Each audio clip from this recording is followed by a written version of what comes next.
أشهد أن لا إله إلا الله وحده لا شريك له ولي الصالحين وأشهد أن سيدنا ونبينا محمدا عبده ورسوله الصادق الأمين. اللهم صل وسلم وبارك على سيدنا محمد وعلى آله وصحبه ومن تبعهم بإحسان إلى يوم الدين. سبحانك لا علم لنا إلا ما علمتنا إنك أنت العليم الحكيم. Para alim ulama, para kiai, para asatiz, para pembina Masjid Al-Huda dan juga pengurus dan seluruh keluarga besar DKM Masjid Al-Huda, semoga semua diberkahi Allah Subhanahu wa taala. Mohon maaf tidak disebutkan satu persatu, bapak-bapak, ibu-ibu, adik-adik, semua yang hadir, mudah-mudahan semua dimuliakan dan diberkahi Allah Subhanahu wa taala. Alhamdulillah, salah satu nikmat yang agung adalah nikmat umur. Tapi umur ini bisa merupakan jalan menuju surga, bisa juga nikmat itu kebalik menjadi bala menuju ke neraka. Kenapa kok bisa nikmat umur bisa juga kebalik menjadi nikmah bala? Tergantung isinya. Karena di hari kiamat Allah tidak akan tanya berapa usiamu, tetapi apa isi usiamu. Rasulullah sallallahu alaihi wasallam bersabda, "Ni'mal 'abdus salih man ta'ala 'umruhu wa hasuna 'amaluhu." Sebaik-baik hamba Allah yang salih, yang panjang usianya, baik pula amalannya. Berarti dia maksimal memanfaatkan nikmat umur karena dia tahu ini anugerah dari Allah, dia tidak mau salah guna. Satu hari lewat tidak bisa dikembalikan. Banyak hal yang kita rugikan tetapi masih bisa kita kembalikan. Saat kita sakit, kita berobat, insya-Allah kembali sehat. Kita rugi usaha, kita bisa bangkit dengan usaha lagi, berbisnis lagi, berdagang lagi. Bahkan dalam kehidupan rumah tangga, orang bisa menikah, gagal satu, gagal yang kedua kali, gagal yang ketiga kali, bisa juga sukses di kawinan yang keempat kalinya. Kita tidak tahu. Tapi maksud saya bisa diatasi persoalannya. Bukan berarti misal kalau kita nikah kemudian gagal, bukan berarti habis kehidupan. Kita masih bisa berkesempatan masing-masing mencari jodoh baru. Barangkali ada yang istri berharap suami bertanggung jawab, mungkin suami yang pertama tidak bertanggung jawab, jodohnya sampai di sini, mereka pisah, bukan berarti kehidupannya sudah habis. Dia masih bisa berusaha lagi. Intinya, apapun yang kita rugikan, bisa kita usaha untuk dikembalikan menjadi lebih baik. Kecuali satu, tidak bisa dikembalikan, umur.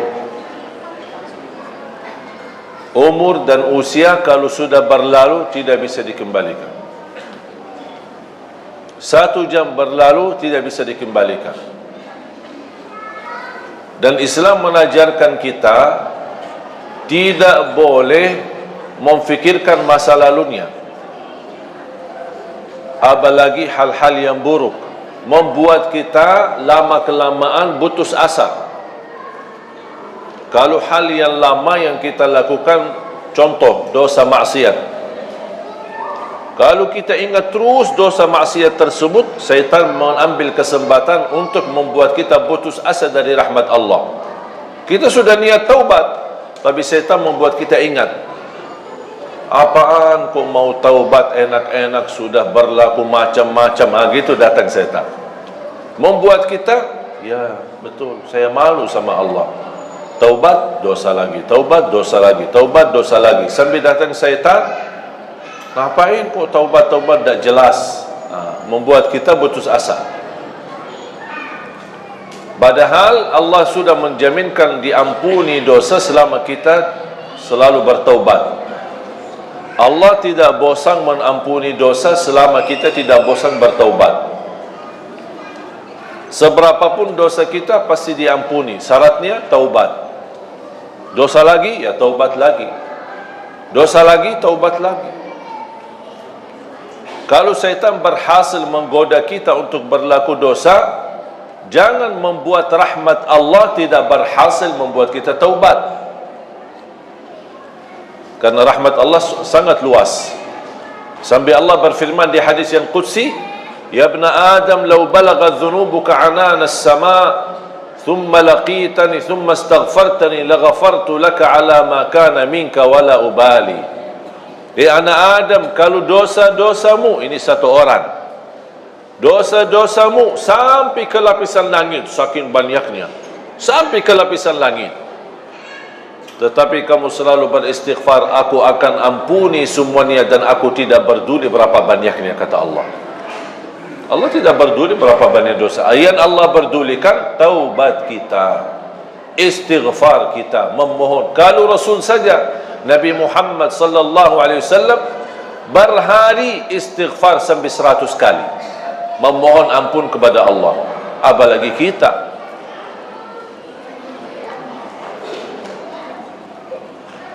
Hal-hal nikmat yang sudah berlalu kita tidak boleh kita lupakan, pasti kita ingat. Bahkan kalau kita hitungkan dalam usia kita, mana yang lebih banyak kita hadapi, nikmat atau bala? Pasti lebih banyak nikmat. Tapi kenapa yang difokuskan hanya bala? Sampai kita merasa aku tidak dapat apa-apa. Justru kalau kita membandingkan keadaan kita dengan orang lain, kita bersyukur, alhamdulillah keadaan kita masih lebih baik. Biarpun kita menghadapi berbagai macam ujian. Apalagi bala dan musibah kematian keluarga. Wajar kalau kita manusia sedih atas wafatnya orang tua, atas wafatnya kakek nenek kita, atas wafatnya suami kita, atas wafatnya istri kita, anak kita. Wajar kita sedih. Ya, manusia punya perasaan. Tapi yang tidak wajar berlebihan sampai terbawa kepikiran. Sudah 40 hari, sudah 100 hari, sudah berbulan-bulan, sudah bertahun-tahun orangnya sudah meninggal dunia, tapi orang ini masih sedih. Itu yang tidak diizinkan oleh agama. Karena kesedihan ini membuat terganggu hubungan kita sama Allah. Islam mengizinkan kita boleh sedih, tapi ada batas kesedihan. Selepas itu beraktivitas kembali. Kita semua bakal mati. Semua kita akan mati. Yang berguna bukan kesedihan kita terhadap orang yang kita sayangi yang sudah wafat, tetapi doa kita yang berguna. Doakan. Doakan. Saya pernah diundang acara takziah, tahlilan. Kemudian ada sambutan-sambutan sebelum masuk ke acara inti. Ada sambutan A, sambutan B, ini termasuk acara yang paling cepat. Sambutannya cuma sebentar dan satu orang. Baik, yang lain acara sambutannya panjang lebar. Sampai mungkin satu kampung sambutan, baru saya ceramah. Pas saya diundang tuan rumah, ada seorang anak karena meninggal bapaknya, sampai dibawakan di layar. Mereka dari keluarga kaya bawakan layar foto-foto dan video masa-masa lalu. kesenangan mereka, makan bersama, umrah bersama, jalan-jalan bersama, naik kapal bersama, kemana laut, kemana, semua ditayangkan di acara. Sambil anak ni yang perempuan ini sambil cerita bagaimana ayahnya, bagaimana kasih sayangnya, sambil nangis. Saya fikir baru kemarin meninggal, ternyata sudah 1 tahun. Dan segitu sedihnya, nangisnya. Itu yang namanya berlebih-lebihan. Bukan masalah acaranya, kesedihan itu tidak boleh, karena bisa menjadi tanda kita tidak menerima takdir Allah. Dan syaitan mengambil kesempatan masuk di situ. Coba, apa salah ayahmu sampai dicabut nyawanya, padahal ayah kamu kan baik? Begitu bisikan syaitan, membuat kita kefikiran. Padahal kita tahu kematian itu hakul yakin, semua bakal mati. Kalau ada yang boleh kekal, itu Nabi Muhammad sallallahu alaihi wasallam. Karena di saat sakaratul maut, Allah tawarkan melalui malaikatul maut, mau kekal di dunia atau mau ambil wafat, pilih yang mana? Rasulullah SAW, karena sudah selesai tugasnya, sudah selesai dakwahnya, sudah sempurnakan agamanya, dia tidak mau milih hidup, malah dia justru berkata, Ar-Rafiqal A'la, Ar-Rafiqal A'la, saya ingin bertemu Allah. Sudah buat apa lagi saya hidup di dunia ini? Makanya Rasulullah SAW bersabda, Man ahabba liqa' Allah, ahabba Allahu liqa'ah. Barang siapa yang mencintai bertemu Allah, Allah juga cinta dan sayang bertemu dengan kita. Tapi ada orang, na'udzubillah, pas menghadapi sakaratul maut, dia tidak mau bertemu Allah karena perilakunya. Makanya kita harus berbaik sangka, harus bersenang. Kapan tiba saatnya, kita tunjukkan perasaan kebahagiaan, kesenangan. Itu kematian bukan berarti kita akan menghadapi keburukan. Justru yang membuat kita senang menghadapi kematian, karena selepas kematian kita akan bertemu sama Allah. Bahagia enggak? Ya seharusnya bahagia. Kita disuruh bertemu sama orang terkenal, atau sama orang pejabat besar, atau sama orang presiden. Masa kita tidak senang? Sama Allah aja kita merasa takut. Segala sesuatu yang kita takuti, kita tidak berani menghadapi. Binatang yang membahayakan apa, atau ada seorang preman yang mengganggu kita dan orang zalim, kita melewati jalannya aja kita tidak berani, takut. Segala sesuatu yang kita takuti pasti akan kita melarikan diri dari apa yang kita takuti, kecuali satu. Kalau kita semakin takut, pasti akan semakin dekat. Siapa? Allah. Tak ada orang mukmin yang takut sama Allah tapi dia kabur. Mau kabur ke mana? Mau ke mana lari? Tak ada yang bisa tolong selain Allah. Makanya semakin kita takut, justru semakin kita cinta, semakin kita dekat sama Allah. Bukan takut dihukum, tapi kita merasa ada rasa takut karena belum mampu menyampurnakan hak Allah. Ini yang membuat kita semakin enak, semakin dekat, semakin senang, semakin suka beribadah, semakin suka berzikir. Karena hubungan kita sama Allah tidak boleh terlepas dari 3 hal. Rasa harap, rasa takut, dan di atas ini semua adalah rasa cinta.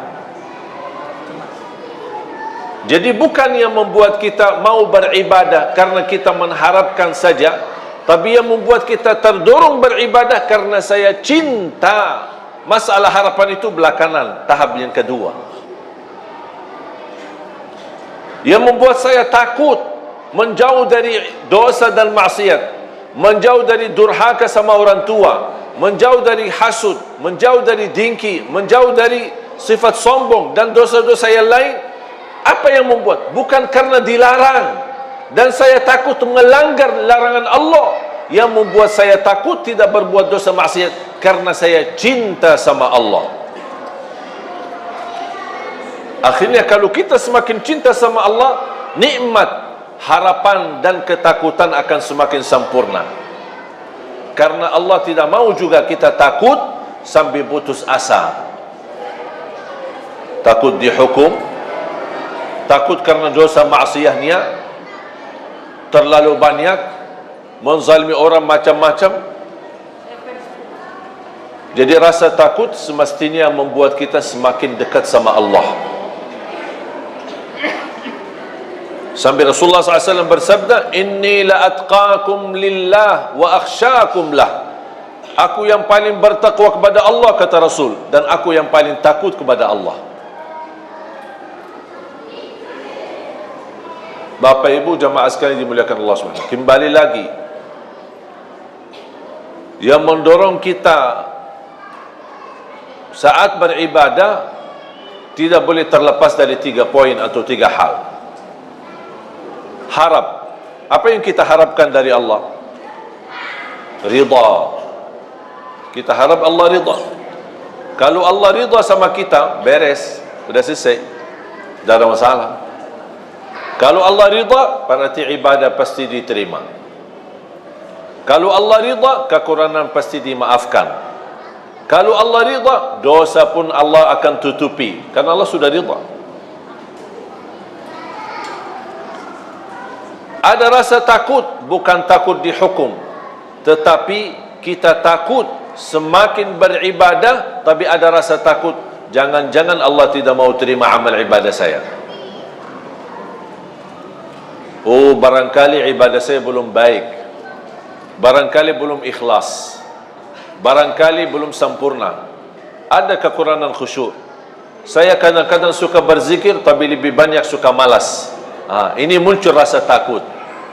Takut kekurangan ibadahnya, tidak sesuai dengan perintah, tidak sesuai dengan ajaran agama, tidak sesuai untuk meniru Nabi Muhammad sallallahu alaihi wasallam. Dan rasa takut itu akan mendorong kita akan semakin lebih baik. Kalau saya salat asar atau saya salat zuhur, kayaknya belum sempurna ya, masih ada kekurangan, insya-Allah saya salat sunnah ba'diyah. Karena tugas salat sunnah qabliyah ba'diyah menutupi kekurangan salat wajibnya. Belum sempurna sunnah qabliyah ba'diyah, udah saya tambah lagi salat duha, saya tambah lagi sunnah wudu, saya tambah lagi salat tasbih, saya tambah lagi salat hajat. Belum lagi, masih ada kekurangan, saya tambah lagi salat tahajud, walaupun 2 rakaat, tutup witir, tidak harus 8 rakaat, tidak harus 10, tidak harus 20. Boleh enggak saya salat tahajud cuma 2 rakaat? Ya boleh. Witir langsung ditutupi witir. Jadi tahajud itu tidak semestinya jumlah yang banyak.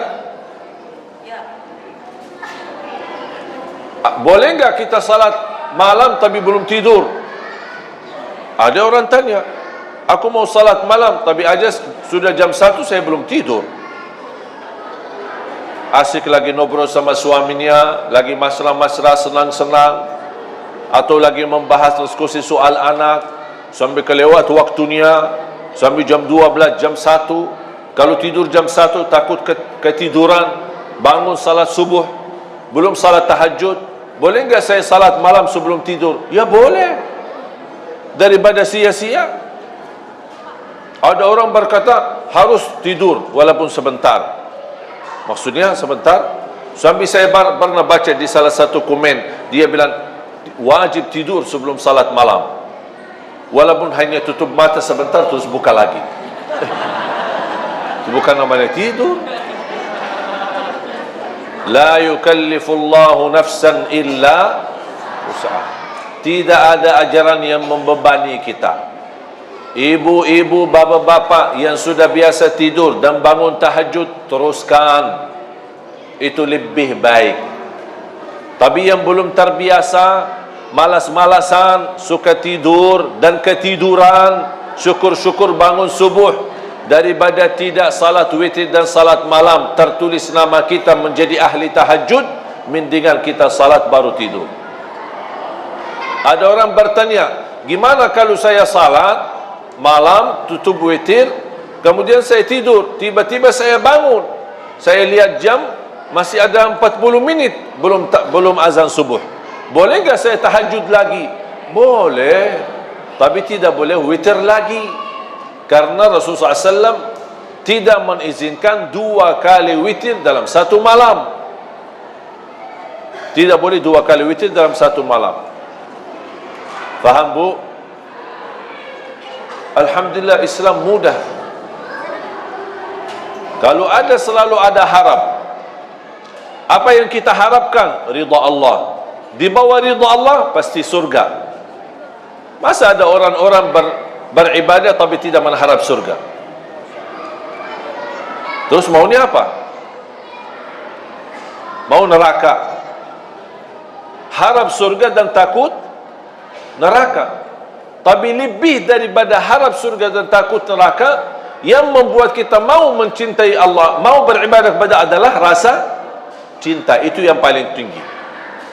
Contoh, ibaratnya seperti burung. Kira-kira burung tanpa kepala bisa terbang enggak? Burung dengan kepala tapi tidak ada sayap bisa terbang enggak? Itu orang mukmin. Kepala adalah cinta, 2 sayap harap dan takut. Harus 3-tiganya ada supaya hubungan kita sama Allah semakin baik, bisa terbang. Tapi kalau kepala ada cinta sama Allah, ada orang cinta tapi ibadahnya tidak jalan, tidak ada harap, tidak ada takut, tidak ada perasaan sama sekali, tidak bisa jalan. Sampai ada orang berkata, aku tidak, kalau Allah takdirkan saya masuk neraka, ya tidak apa-apa, saya ikhlas kok. Masa begitu doanya? Ya Allah, saya kalau tidak diizinkan masuk surga, ya tidak apa-apa.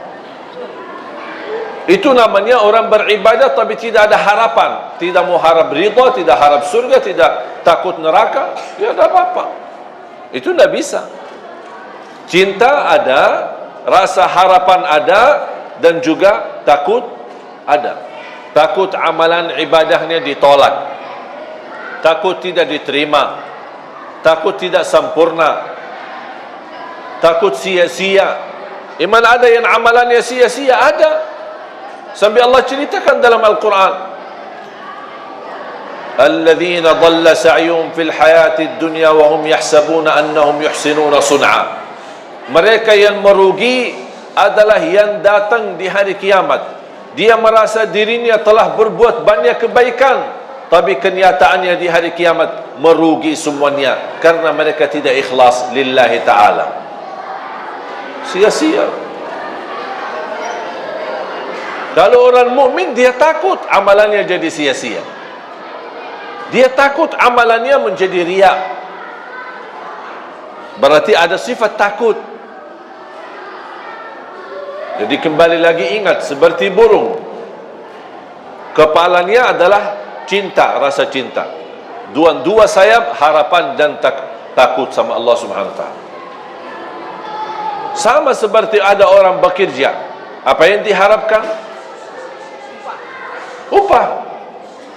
Masa dia mau bekerja, ya terserah bos, kalau mau kasih gaji boleh, tidak mau kasih tidak apa-apa. Ada yang mau enggak gitu?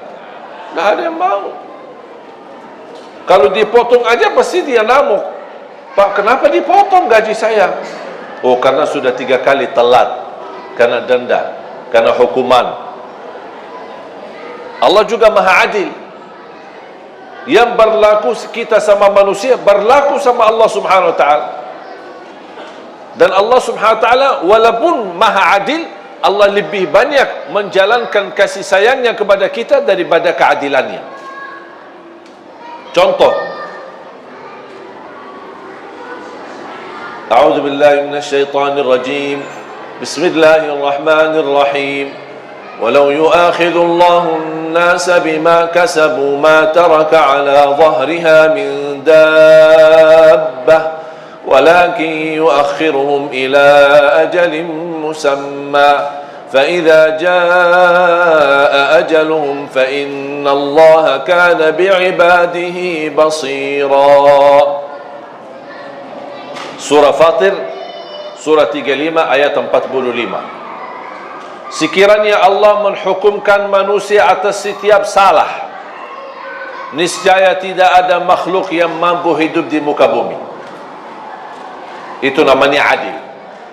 Karena sistem adil, yang salah wajib apa? Yang salah wajib dihukum. Kalau orang salah kemudian kena hukuman, itu namanya adil? Tidak. Yang tidak adil, kalau ada salah tapi tidak ada hukuman, itu namanya tidak adil. Menurut ayat ini, surah 35 ayat 45, sekiranya Allah berkenan menjalankan keadilannya terhadap perilaku manusia, setiap salah, setiap dosa kena hukuman Allah. Contoh, dosa mata, dicabut nikmat mata, hukuman. Dosa tangan, dicabut nikmat tangan. Ketiduran salat subuh, bertambah bau badan kita. Ada dosa lagi, dosa riba, dosa apa saja, ada kena hukuman. Menurut ayat ini, kalau Allah berkenan menghukum manusia setiap dosa dan maksiatnya, niscaya tidak ada makhluk, jangankan manusia, tidak ada makhluk termasuk binatang, tidak ada makhluk yang mampu hidup di muka bumi. Kenapa? Karena habis dihukum Allah.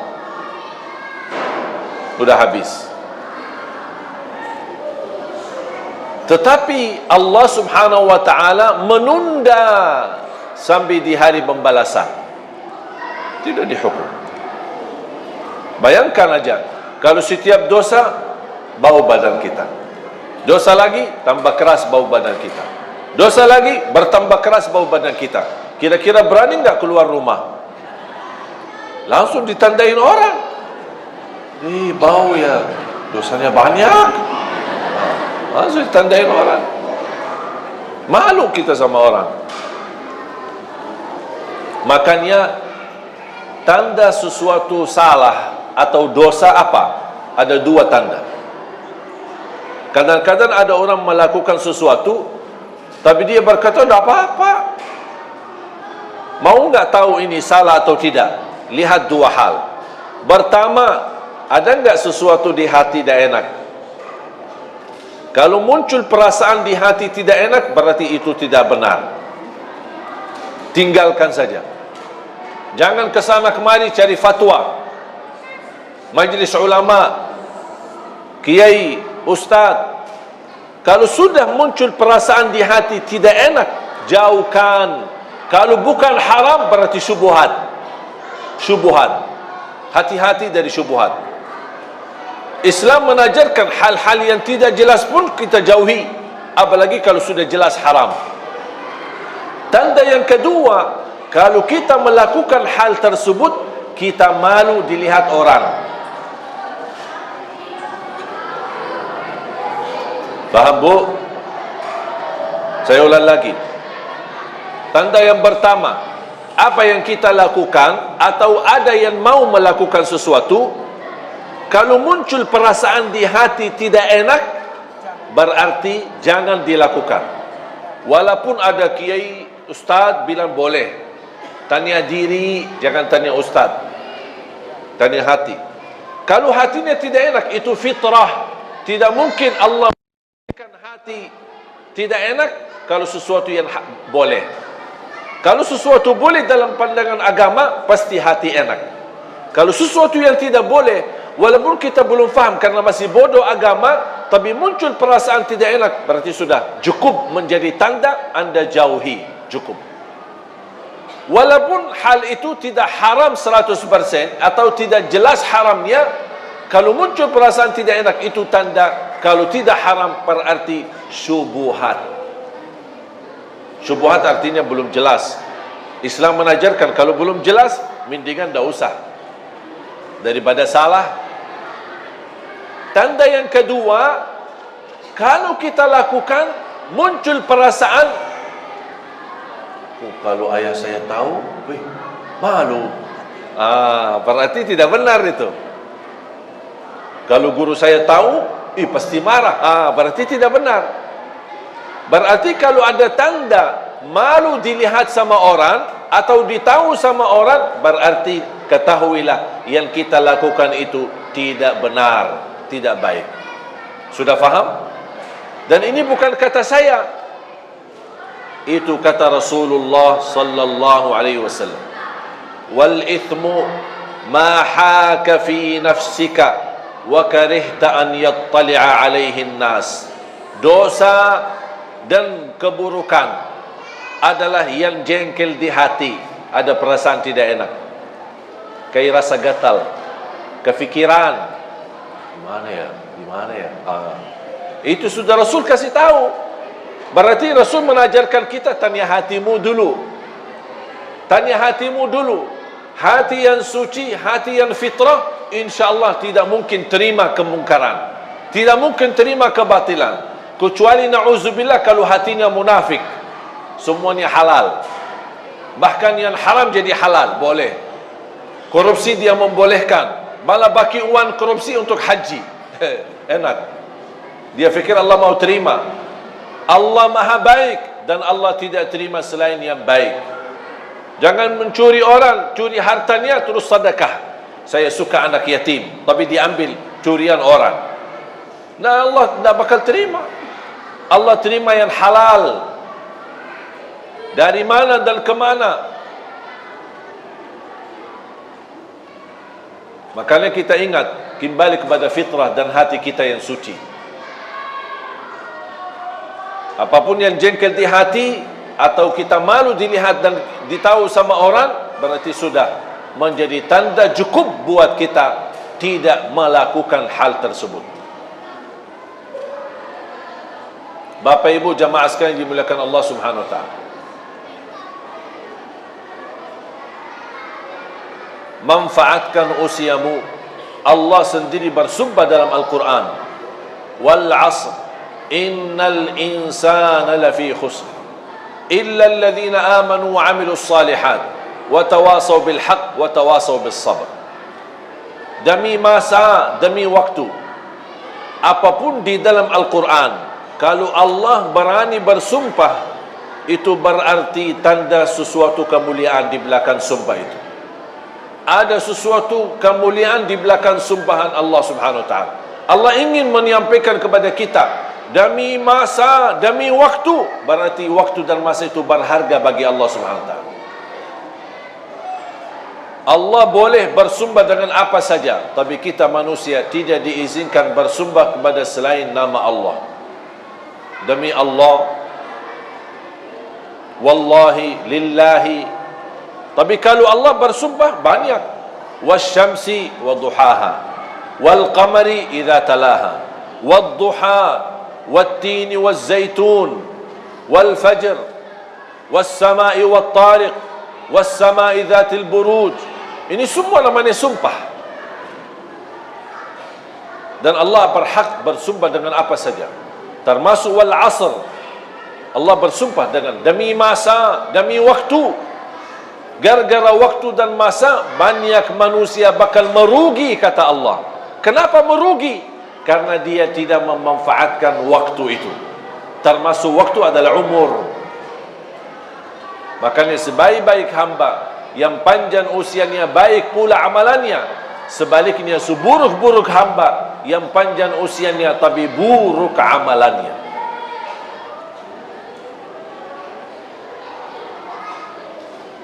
Jangan sampai menjadi orang yang merugi. Masih diberikan apa lagi nikmat sehat. Manfaatkan nikmat sehatmu sebelum kesakitanmu. Jangan kita hanya kenal Allah pas saat sakit. Sudah sakit, tidak akan maksimal. Dulu masih sehat, tapi tidak salat. Pas begitu sakit, tidak bisa berdiri, terpaksa salat duduk. Makanya di dalam keadaan duduk, pasti pahalanya tidak sempurna. Siapa yang diberikan kesempurnaan pahala ketika dia sakit? Kalau dia di masa sehat tetap masih beribadah, ketika dia sakit Allah tidak akan menurani kesempurnaan pahalanya. Karena dia di masa sehat tetap jaga ibadah. Beda sama yang dikurangi pahalanya Di masa sihat dia tidak beribadah, pasti masa sakit dia ingat sama Allah. Allah tidak akan sempurnakan pahalanya. Makanya Rasulullah SAW mengingatkan, manfaatkan usia kuatmu di saat kuat, masih muda, sebelum kelemahanmu di saat lemah, sudah tidak kuat. Manfaatkan usia mudamu sebelum usia tuamu. Manfaatkan kekayaanmu sebelum kemiskinanmu. Manfaatkan usia kesihatanmu sebelum kesakitanmu. Manfaatkan kehidupanmu sebelum menghadapi kematianmu. Ini Rasul mengajarkan, manfaatkan. Pasti orang yang lagi sehat beda sama orang yang sakit. Yang sehat kan masih bisa beraktivitas, ikut bantu panitia, ikut masjid, bisa bola-balik ke masjid. Kalau yang sakit, tidak setiap waktu bisa ke masjid. Makanya Rasul mengajarkan, manfaatkan nikmat sehatmu. Di usia muda tidak mungkin sama dengan usia tua. Aktivitasnya pasti berkurang, apalagi sudah pensiun. Apa sih, mau kemana sih? Dah ada, diam di rumah, sambil ribut-ribut di rumah, sampai semua keluarga besar merasa terganggu. Pak, dah ada kerjaan ya? Oh, lagi dah ada kerjaan, sudah pensiun. Matiin TV, hidupin TV, matiin AC, hidupin AC. Mau kemana? Dari mana? Sudah dah ada kerjaan lagi. Dah ada kerjaan. Beda sama orang yang ada kesibukan dalam kebaikan. Saat kita ada harta, jangan lupa kita sisahkan rezeki buat nafkah, infak, sedekah, kebaikan. Kenapa? Karena bisa nanti satu saat kita miskin, tidak berkesempatan. Makanya Islam mengajarkan, di saat masih ada, manfaatkan di ketika ada untuk di jalan Allah Subhanahu wa taala. Supaya Allah ganti. Kalau tidak dapat diganti di dunia, dijamin akan diganti berlipat ganda di akhirat, sampai 700 kali lipat. Dan selalu saya berkata, isilah tabungan rekening akhirat sebelum tabungan rekening dunia. Kalau tabungan rekening dunia yang kita fokuskan untuk isi, besok kita meninggal, kita yang isi, kita yang capek kumpulkan, tapi dimanfaatkan orang lain. Ahli waris, syukur-syukur kalau ahli waris salih-salihah, kalau tidak ribut-ribut. Tapi kalau kita isi tabungan akhirat, siapa yang bermanfaat bukan buat ahli waris, tapi manfaatnya buat diri kita. Makanya kata ulama, rizki yang sesungguhnya bukan yang kita simpan, bukan yang kita wariskan kepada ahli waris, tapi rizki yang adalah yang milik kita, yang kita akan bakal ketemu adalah yang kita buatkan di jalan Allah. Yang kita keluarkan di jalan Allah berarti ini buat diri kita, bukan buat siapa-siapa. Sedekah subuh disertai doa. Walaupun ibu-ibu lagi halangan tidak salat, boleh enggak kita tetap jalani sedekah di waktu subuh? Tetap masih boleh. Isi sedekah disertai doa. Contoh, ya Allah, aku mohon dengan berkah sedekah ini, sembuhkan kedua orang tua. Kalau orang tua lagi sakit, orang tua sudah tidak ada, ya Allah, aku mohon dengan berkah sedekah ini, titipkan pahalanya untuk kedua orang tua. Yang sudah lama menikah, belum punya keturunan, ya Allah, aku mohon dengan berkah sedekah ini, mudahkan keturunan dan dahsyat dan kekuatan sedekah subuh. Yang sudah punya keturunan, ya Allah, aku mohon dengan berkah sedekah ini, berilah kepada keturunan kami menjadi penghafal Al-Quran. Lagi melamar kerjaan di mana-mana, kita isi sedekah subuh. Ya Allah, aku mohon berikan kemudahan lamaran kerja bisa diterima. Ya Allah, dengan berkah sedekah ini, mudahkan rizki yang bisa membawa saya ke tanah suci haji dan umrah. Itu namanya sedekah disertai doa. Tapi tolong Bapak Ibu disesuaikan sedekahnya. Jangan sedekahnya koin tapi doanya sampai terbit matahari. Malu sama Allah. Kata malaikat, sedekahnya koin-koin, teng. Tapi kok doanya dah habis-habis. Kalau saya usulkan, satu kali sedekah, fokus satu hajat. Begitu tuntas hajatnya, nanti lanjut lagi sedekah untuk hajat yang lain. Wallahi bapa ibu, sedekah subuh dahsyat manfaatnya.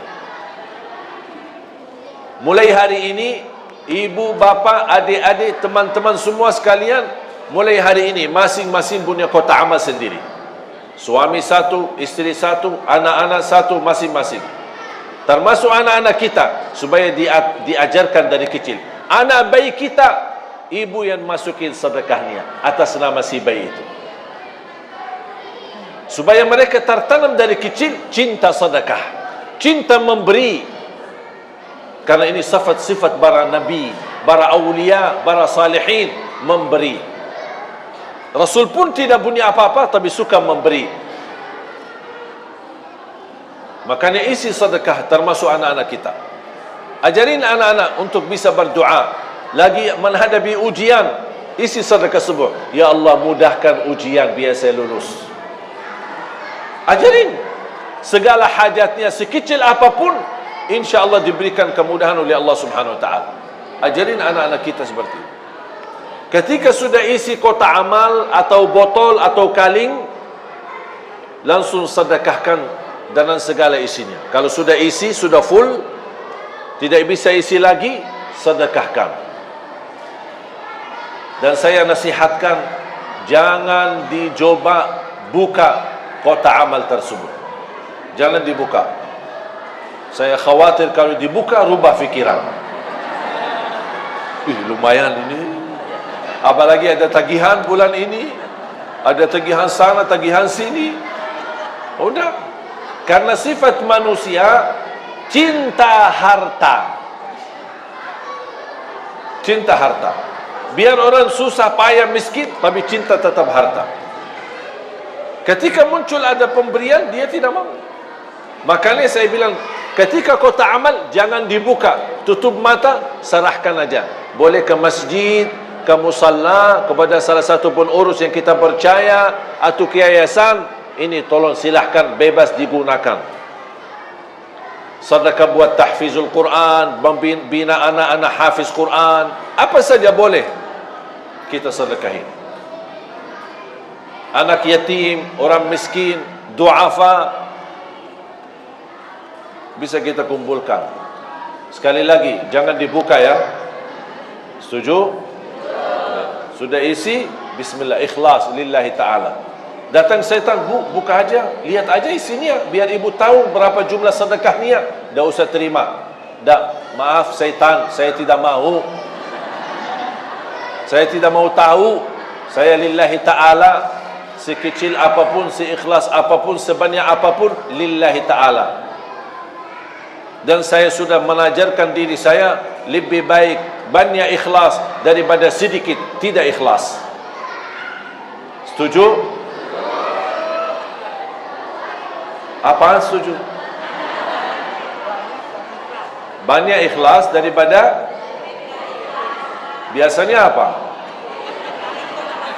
Oh, sedikit ikhlas daripada banyak. Oh, itu 2018. Sekarang 2019. Kita masih semua berubah. Semua kata-kata yang dulu kita ganti. Ganti semuanya. Lebih baik banyak ikhlas daripada sedikit tidak ikhlas. Ini selalu kita niatkan.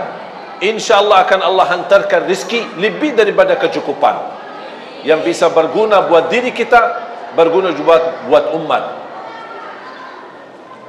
Yang terakhir, saya ingatkan ada satu hal yang sangat penting. Ya, silakan Pak Guru.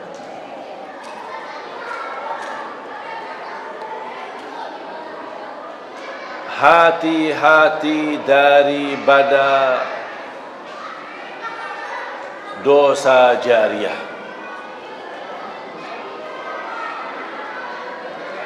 Hati-hati daripada dosa jariah. Biasanya kita tahu sedekah jariah atau amal jariah. Kok ada dosa jariah? Ada. Dan ini dosa jariah muncul saat ini gara-gara HP. Kalau sudah terlanjur kita melihat di isi HP kita atau grup-grup yang menerimkan macam-macam yang baik maupun buruk, atau isinya dosa, atau filem-filem yang tidak baik, sudah terlanjur kita melihatnya, itu sudah dosa buat diri sendiri. Tetapi hati-hati, jangan di-share. Jangan di-share. Rasanya gampang, tinggal masukin ke grup sebelah. Terima dari grup A, dimasukin ke grup B. Tapi kalau sudah masuk ke grup B, akan disebarkan kemana-mana. Itulah yang akan kita bawa dosanya sampai hari kiamat. Kita mati, tapi buku amal belum tertutup, karena ada isi dosa-dosa terus. Yang kita harap, buku amal terbuka, supaya kebaikan yang terisi. Sedekah jariah kita, amal jariah kita, bukan dosa. Hati-hati jemaah sekalian. Kalau anda merasa malu menegur kemungkaran, ada orang kirimkan satu video atau satu rekaman atau satu tulisan, tapi kita malu menegur karena itu mungkar, dosa, tapi kita merasa malu. Kalau saya tegur, nanti aku baru belajar 2 hari ku jadi ustaz. Langsung diolah sama orang. Kalau kita malu menegur mereka, mengingkari kemungkaran, sudah terlanjur kita lihat, jangan di-share ke orang lain. Walaupun itu satu orang. Bayangkan kalau satu orang ke satu orang ke satu orang, dari grup ke grup ke grup, bisa merebarkan banyak. Bisa jutaan orang dalam usia, bahkan dalam habis kematian kita. Itulah yang akan kita tanggung dosanya sampai hari kiamat. Na'udzubillah. Makanya hati-hati. Dan ini bukan kata saya, tapi kata Rasulullah sallallahu alaihi wasallam, "Man sanna fil Islami sunnatan hasanah, falahu ajruha wa ajru man 'amila biha ila yaumil qiyamah." Barang siapa yang menghidupkan sesuatu kebaikan atau share sesuatu kebaikan, dia akan mendapatkan pahalanya, dan semua yang mengamalkan kebaikan tersebut, dia akan sama juga mengikut dapat pahalanya sampai hari kiamat. Dan barang siapa yang menghidupkan keburukan atau menyebarkan keburukan sampai dia mati, akan keburukan itu masih jalan, akan dia dapat dosanya sampai hari kiamat. Na'udzubillah min zalik. Hati-hati. Makanya HP ini alat mubah, bisa jadi halal, bisa jadi haram, tapi dia alat mubah. Maksudnya apa mubah? Tidak ada pahala, tidak ada dosa. Itu mubah. TV mubah atau haram? Mubah. Alat, semua alat itu namanya mubah. Mic, alat, semua itu namanya alat. Tergantung gunanya. Salah guna, dosa. Digunakan dengan baik, pahala. Contoh, HP kita. Assalamualaikum, apa kabar ayah, apa kabar ibu, saya kangen sama kampung, saya belum bisa pulang karena lagi sibuk kerjaan. Itu namanya apa? Silaturrahim.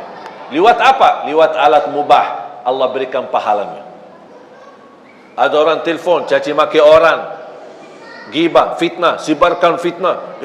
Tahu nggak ini berita di Salabriti, salah satu ustaz katanya karena ini macam-macam, dia menipu jamaahnya, ini begitu. Sebarkan fitnah. Walaupun itu berita benar, itu termasuk menyebarkan fitnah. Apalagi kalau berita itu tidak benar. Kalau berita benar, tidak boleh kita share, menyebarkan fitnah. Apalagi kalau berita itu hoax, tidak benar. Hati-hati jamaah sekalian. Sekarang semua serba, terima video, apapun isinya langsung di-share.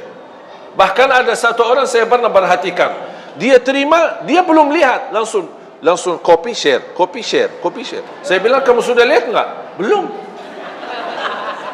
Terus kenapa kamu dah lihat? belum sempat. Oh, sempat share aja. Tapi kan barangkali ada isinya tak baik. Oh ya, gitu ya. Jangan terlalu gampang. HP ini bahaya. Daripada menjadi kebaikan menuju ridha Allah dan surga, menjadi jembatan menuju surga, jalan-jalan menjadi hambatan untuk menuju surga. Sekarang di mana-mana di masjid-masjid sudah ada gambar, tulisan, mohon jamaah yang membawa HP mohon nonaktifkan. Betul kan? Kalau ada orang buta huruf dah bisa baca, ada gambar HP X supaya bapa ini lihat. Oh, barangkali bapa itu buta, tak bisa lihat, buta.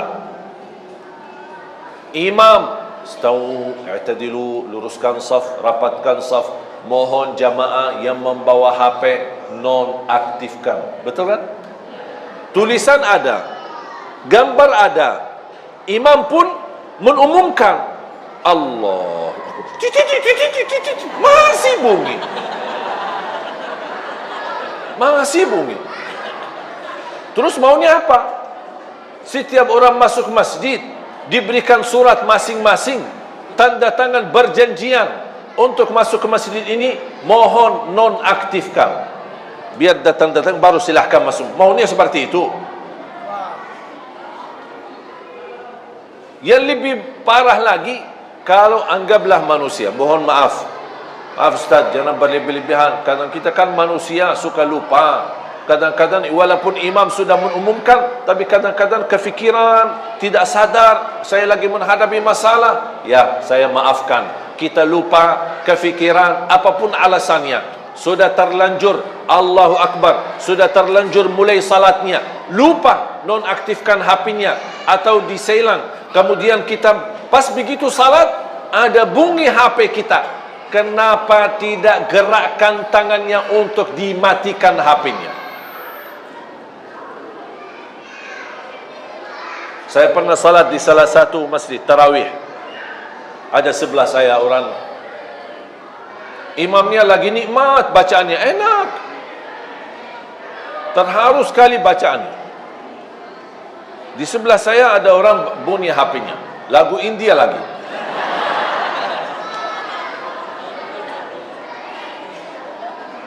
Alhamdulillah tidak bunyi lama, sebentar ini terus mati. Alhamdulillah, walaupun hilang kekhusyuan sebentar, tapi bisa kembali lagi fokus untuk menikmati bacaan imam. Bunyi lagi HP-nya, tapi lama sekali. Dan orang yang di sebelah saya diam gini. Kayaknya khusyuk. Itu bukan khusyuk, pura-pura khusyuk. Mati. Pas yang ketiga kali, karena imam itu di salah satu masjid bacaannya panjang, lebih dari satu halaman, satu rakaat. Masih bunyi lagi yang ketiga. Pas yang ketiga saya tidak sabar, saya langsung begini. Ya, ingatkan, barangkali dia tidak sadar, saking khusyuknya dia tidak dengar HP-nya. Itu namanya saking khusyuk. Makanya saya berbaik sangka, oh barangkali khusyuknya luar biasa sampai HP-nya sendiri dia tidak bisa dengar. Makanya saya ingatkan. Dia tidak ada respon. Kita ruku', sujud, rakaat yang kedua, bunyi lagi HP-nya. Yang aku heran, kok bunyi pas bacaan imam lagi enak. Saya tegur lagi, tidak ada. Akhirnya saya terpaksa, Pak, matiin HP-nya. Saya batal salat. Terus mau gimana? Tadi diganggu kekhusyuan kita lagi berupaya.